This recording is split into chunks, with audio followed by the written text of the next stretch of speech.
Topic of risk often makes people's eyes glaze over, but hopefully this will be a fairly interesting talk. I hope so.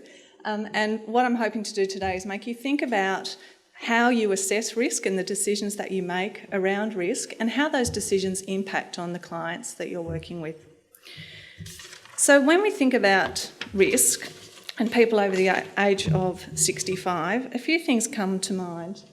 And this is the thing that we often see, the Today Tonight 60 Minutes kind of risk-taking old lady or old man. We love this kind of stuff. It's up there with, kittens in trees and those kind of things.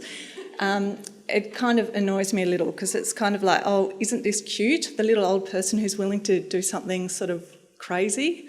I don't know this lady, but I can make a pretty good guess of what kind of lady this is. I would suggest that she's one of those kind of ladies that you describe as feisty. I'd say she's always been a bit of a risk taker. She's pretty independent. I'd say she's pretty motivated. She's in all likelihood got a pretty supportive family, and I'd say she's also not totally strapped for cash, that she's able to do this kind of stuff. I would also assume that she's probably reasonably cognitively intact. So I'm not going to answer this question, but I put it out to you. Do you think this lady would be doing this if she had dementia? So just a question.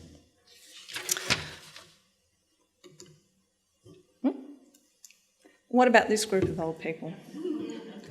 I think there's two possibilities here. They're either much like the lady we saw in the first photo, or the service provider has just gone and grabbed these three ladies, or what is it, two ladies and a gentleman out of the communal area, brought them out here for the photo opportunity, and you couldn't get them on a bike if you paid them. So that's not the kind of risk I'm going to talk about today. The next type of risk that we think about when we think about elderly people is this kind of risk, the clinical risk, so falls. And the other big one we hear about is medication risks. So these are pretty stock standard kind of risks. We've got guidelines, campaigns, education programs coming out of our ears on how to manage these kind of risks. They usually fit quite nicely into our occupational safety and health and risk management plans that we all develop in this industry. We love those kind of things. So I'm not going to talk about those kind of risks either. What I want to talk about is the everyday risks. So the things that you have to manage all day, every day when you go to work, and you mightn't even actually think of them as risks. They're not the sort of thing you sit down and do a full risk assessment on, but they have a huge impact on the people that you provide services to. Do I need to? Okay. So having a cup of tea. I was trying to work out how many cups of tea as an industry we provide. It must be millions every day, honestly. The whole world rotates around cups of tea. So every time you provide cups of tea to your clients, you are doing a risk assessment and managing a risk.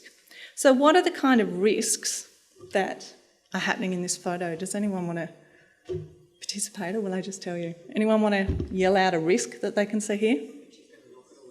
Yep, but she might spill it and burn herself. Sorry? It could be too hot, Yep, might be swallowing issues, so she might choke. She might break the cup, and she could cut herself with that. There may be allergies involved, So it's looking like quite a risky activity, having a cup of tea. So I came up with 5 obvious risks. So burns, lacerations if we break the cup, aspiration, food safety, someone mightn't have washed their hands or done something disgusting and we can pass on some bugs. And the other one that no one mentioned but is a really big concern within the industry is liability. So everyone's always scared that if she did spill the cup of tea on her lap and burns herself, that someone's going to sue you. So I think having a cup of tea is a bit risky. We might just avoid that one.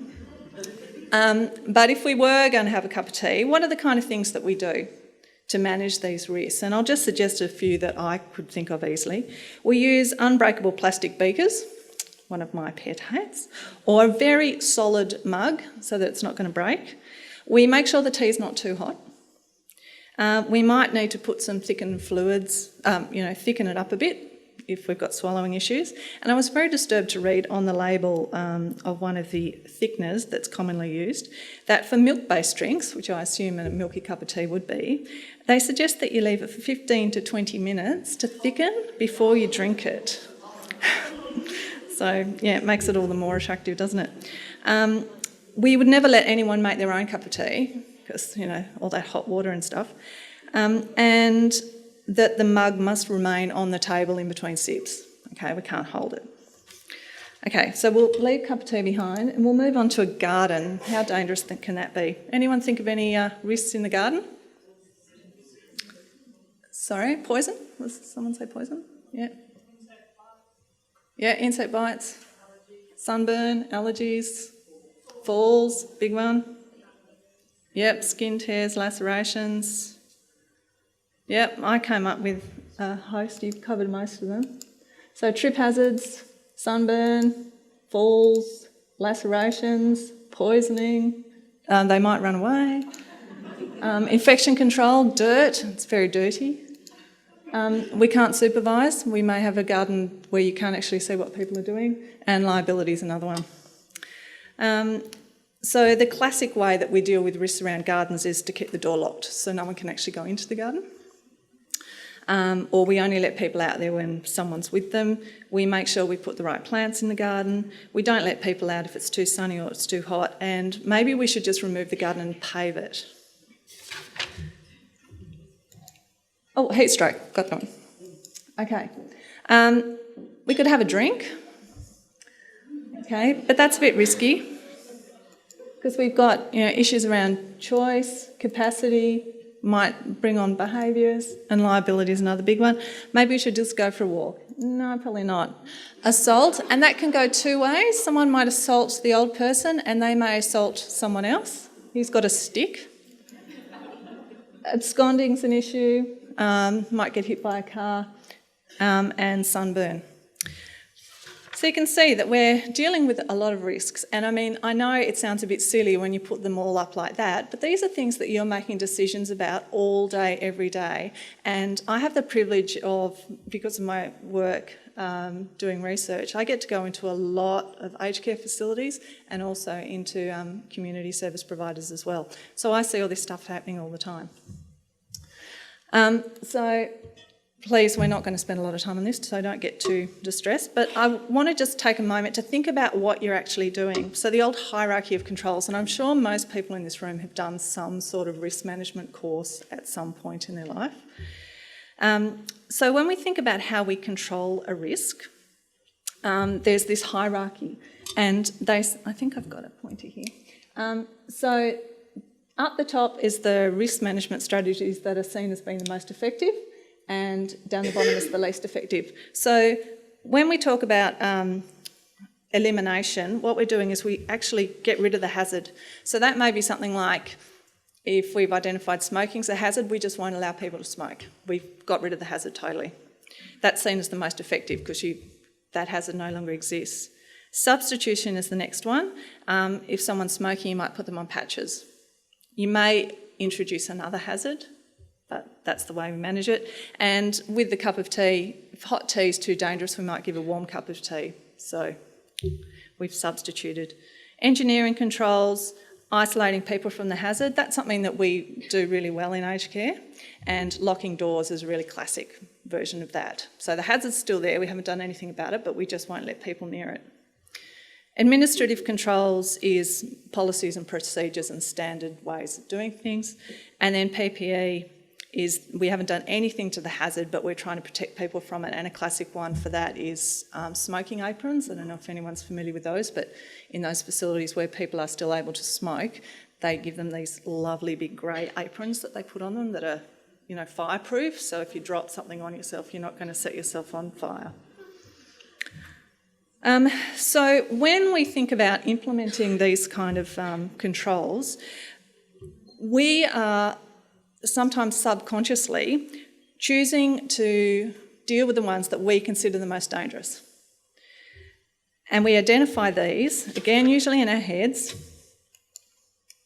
through a risk matrix. And again, this is something that you've probably all seen. You've probably got them stuck up somewhere in your office. And the way these work, if you're not familiar with them, is that you think about what is the likelihood of this thing happening from very low to very high, and then what is the impact. So if something was very likely to happen and the impact was very high, red, danger, you'd probably go back and think about eliminating that risk, okay? But I'm not sure this is a particularly useful way for us in this industry that we work in to think about risk. Because we could say, well, spilling a hot cup of tea on yourself is pretty likely to happen, and in theory the impact could be quite high, people could burn themselves. So we could say, well, we're just not going to give people cups of tea anymore. It's probably not a realistic way to deal with the risk. So I'd like to suggest that we change this x-axis. I can never remember, I had to check that, which is the x and which is the y. This is the x-axis. I'd like to change that to what is the impact on the quality of life of the person on managing that risk. So again, if you think a cup of tea, yeah, the likelihood of it happening might be pretty high, but the impact on your quality of life is also going to be pretty high if you particularly like having a cup of tea. So the way that we manage the risk is going to be based, I think, or I'd like to see, on thinking about, for that individual or for that group of clients, what is the impact of that risk management decision that we're making? So thinking about what's the cost of safety. So we'll just put that aside for a moment and just think a little bit about what we mean by wellbeing and quality of life. So Maslow's hierarchy of needs, I know it's really old and people have criticised it to say that it's a bit simplistic, but I still think it's quite a useful thing, and this is something I assume most of you are familiar with. So the idea of Maslow's hierarchy of needs is that all human beings have, sorry, I keep getting louder and softer, have needs.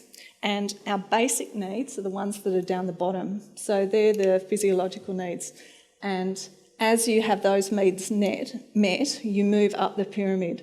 So the idea being that if you haven't got enough food to eat, you don't have any water, you don't have any shelter, thinking about creativity and spontaneity is probably not something that you're going to worry about too much.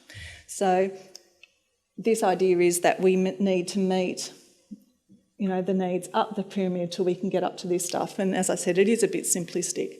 But I think it's the reason that I've put it up there is because I think in this industry we are dealing with a vulnerable population, and particularly for people with dementia. And we have a real responsibility to look, to support them and enable them, but also we have a duty of care to ensure that we look after them. And I think sometimes we get a little bit stuck on that duty of care, and the legislation and the regulation and the standards and the policy and procedures and the organisational documentation that we have can be pretty overwhelming. We spend a lot of time focused on what a colleague of mine talks about, CYA, covering your ass. We do that a lot. And so I think it's quite easy for us to get stuck down here. So we all feed and keep warm and do all that kind of stuff. So we're meeting the physiological needs pretty well. Not so sure about the sexuality side of it in our services, but that's a whole other topic. But we do get a bit stuck in the safety, and sometimes we, I think, potentially miss some of that higher order stuff in a bid to keep people safe. And we know that having some risk in your life, being able to make choices, is really, really important to people. And particularly, and to people with dementia as much as anybody else. So we know that being able to choose to do things, and it is enshrined in the legislation, and our standards actually talk about the rights of residents and clients that we provide services to have some risk in their life. They have the right to make choices about the care that they receive. And research has pretty strongly shown that if you have the right to make choices and live life a little bit dangerously, like jumping out of planes or whatever, having a hot cup of tea, walking in a garden by yourself, it actually gives you a sense of mastery, control, identity. It gives you feelings of self-worth, reinforces your independence, and gives you joy, happiness and pleasure. So it's really important. Imagine if you were living in the community and you went off to a day centre for a couple of hours during the day, and while you were there you were told that you were no longer capable of making a cup of tea because our policy is that we don't let anyone near the kettle because the water's potentially dangerous. Now, again, it's about a balance, but you can see from an individual's point of view, that would make you feel pretty awful. You think, they don't really value me as a person. I mean, I'm generalising here a bit, but I just want you to think about what the impact of some of those decisions that you make on your residents and on your clients. Sorry, I've been working in residential care and I keep going back to resident. And it's really about dignity. So that all sounds great, but what does it actually mean to your practice and how do you make this happen in the services that you work for? So risk is really, really complex. That's one of the reasons that I love it, because it's a really, really interesting area. There's no one way to do this, and I'm not going to talk about a service delivery model. This is really about a philosophy of risk management. So each element of this diagram is unique and interrelated, and it's also fluid. It changes. From day to day things are different.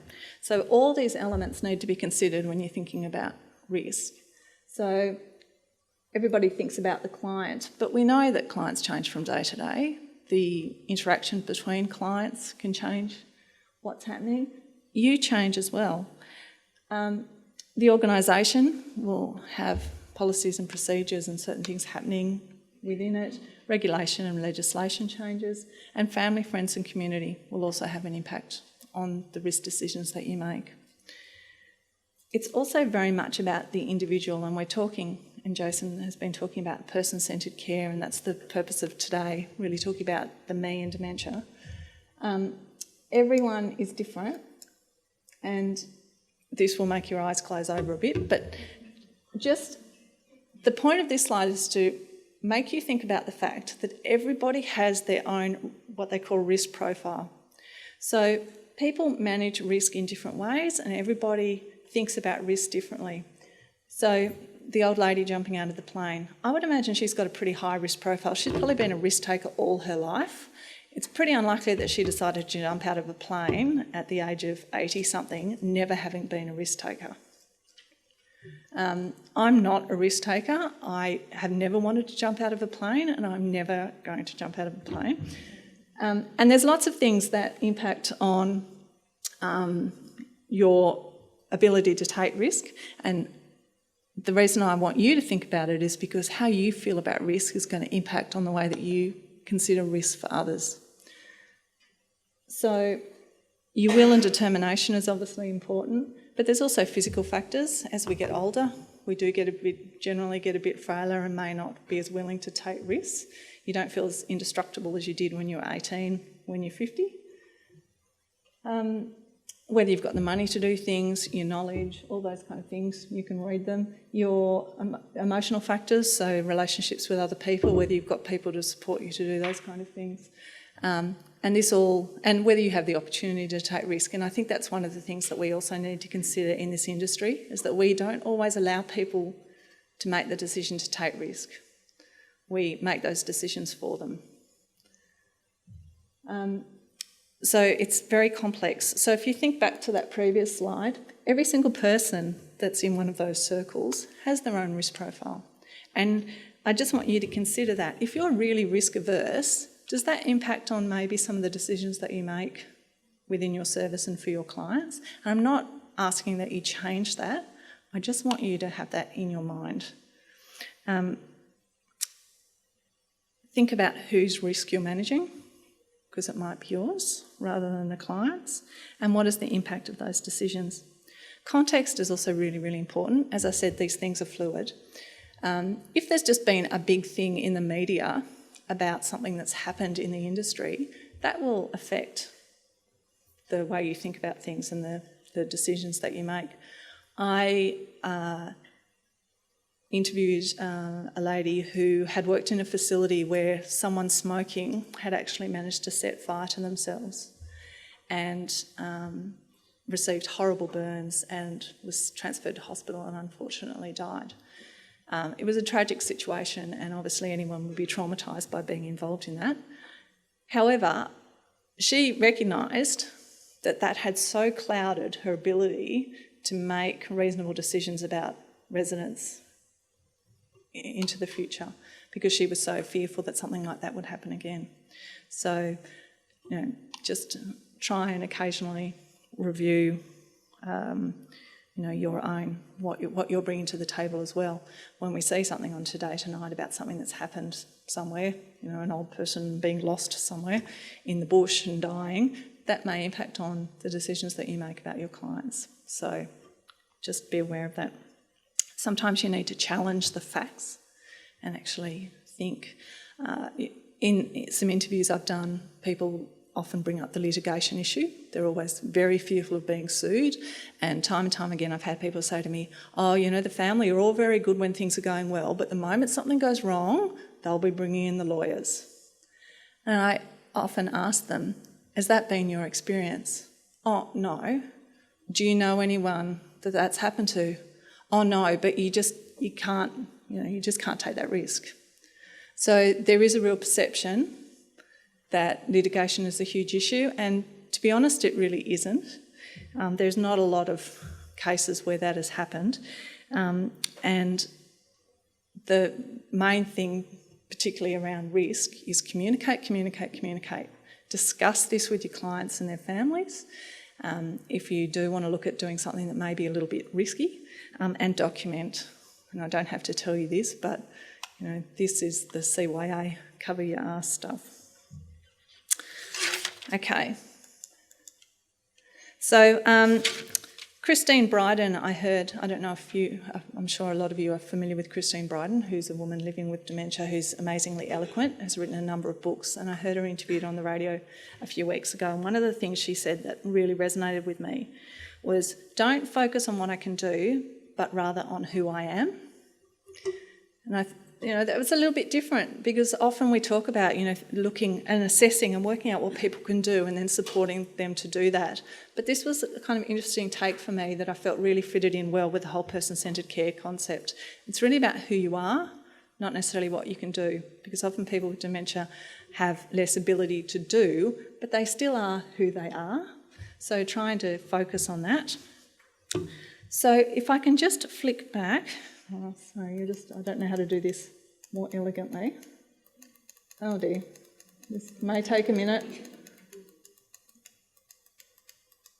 Okay, so going back to this lady and having her cup of tea, I'd like to just talk you through how I think maybe you could think about this from a risk management point of view in a more creative way. So the first question I ask is, I'm assuming this lady, for the purposes of this, is a client in, say, a day centre, okay?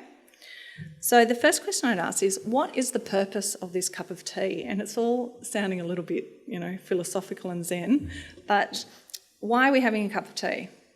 And there's two reasons I could see for having a cup of tea. The first one is for hydration. We just want to give her a drink so that we can get on to the next activity. There may be a musician coming in or the bus trip's about to leave, so we're just getting a cup of tea into her.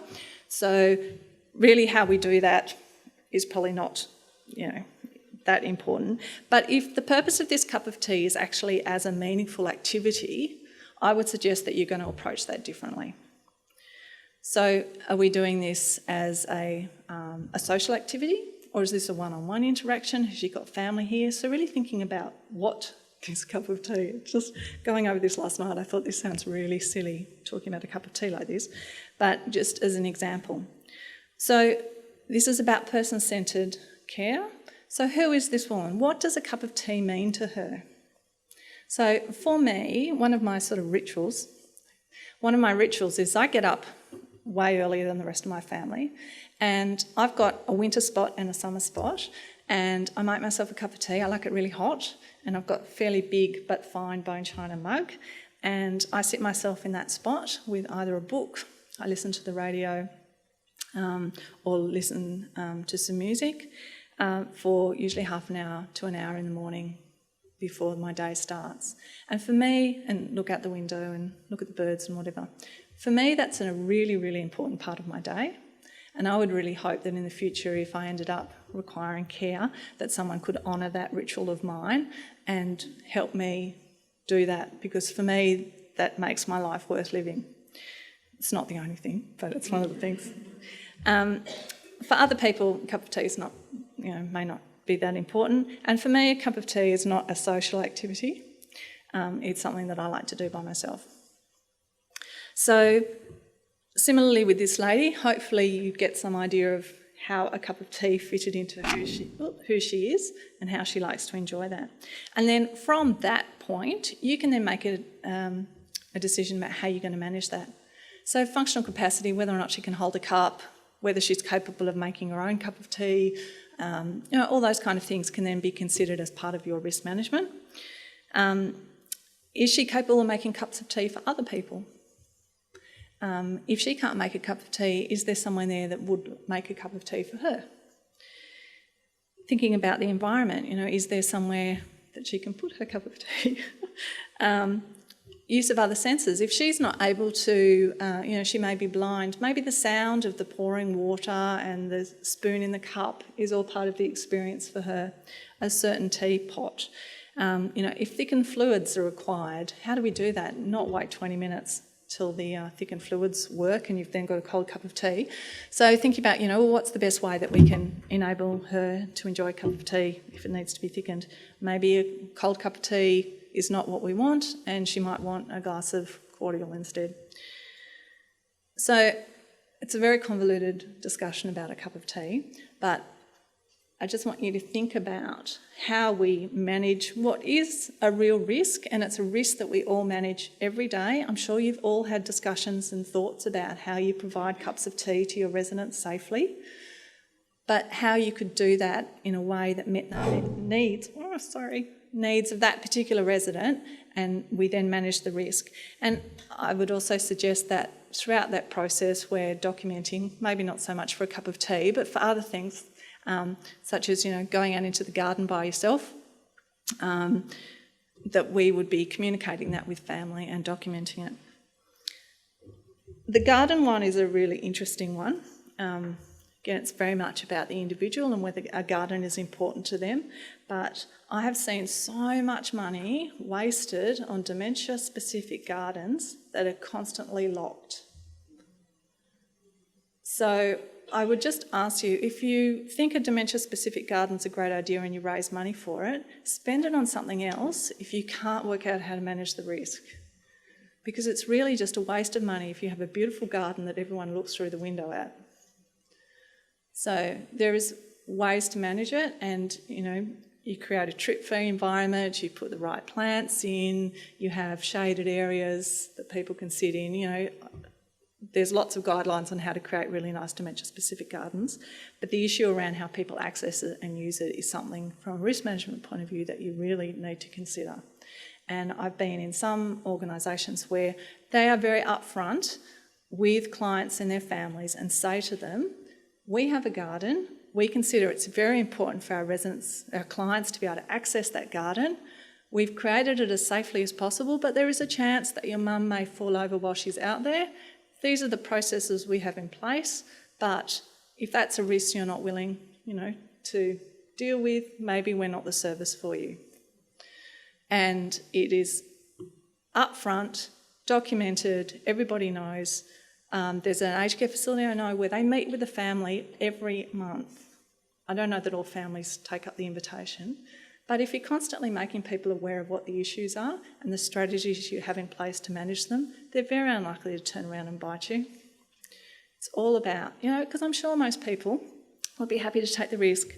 The last thing I'll share with you is just a little story which I think is beautiful. This is in residential care, but I was told about a lady who was a new admission and was assessed, as always, from top to bottom, and they identified that her footwear was inappropriate.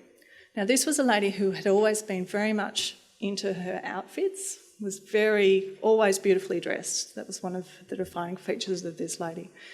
She always wore heels. And when she came into the facility, she was assessed as the heels no longer being appropriate footwear because of the risk of a fall. So they took the high heels away from her and put her in flat shoes. That lady apparently sat there and cried and cried and cried and would not mobilise. So the facility tried everything. They got her shoes with diamantes on them, they got sequins, they did everything to try and find footwear that she was happy with. She was not happy in flat shoes. So a decision was made with much consultation with the family and the physio and the facility staff that they would put her back into heels, and they found heels that they felt were the most appropriate, good, stable, whatever, that she was happy with, and accepted that she may fall over, and she used to fall over because she was wearing heels, but that was a risk that was worth taking because that was so important to her quality of life and her sense of self. It was decided that if she fell and broke her hip and had a shorter life, that was better than having 5 years of misery in flat shoes. So, thank you very much.